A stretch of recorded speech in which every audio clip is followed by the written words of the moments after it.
A South Florida court bailiff is saying all rise, but he's doing it in a different way. Roger Dehart with the Broward County Sheriff's Office started a walking campaign against human trafficking 17 days ago.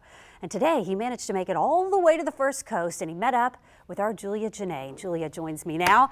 So just how far is he walking? Well, his goal is to make it to D.C. by May 17th, and he's been on the force for around 20 years. But after taking a leave of court and hearing repeated stories from trafficking survivors, he left the court to take his message to the streets.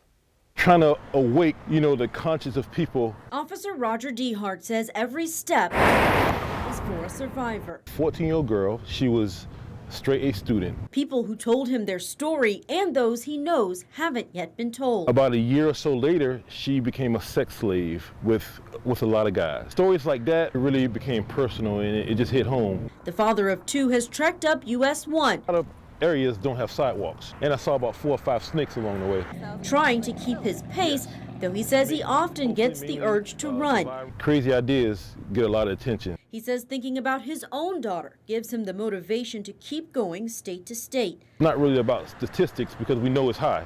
It doesn't get the exposure that it needs because it's an ugly topic. Parents don't want to.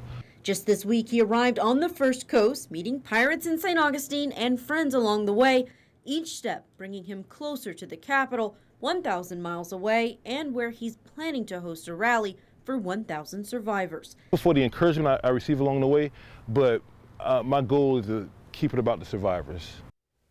Dehart says the most popular question he gets is how many miles a day he is able to walk. He told me the average is 22, but with yesterday's rains, he says he only got in about 8, so he's going to have to make that up if he's going to meet that May 17th deadline. Heather, back to you. A man on a mission. Julia, thanks so much.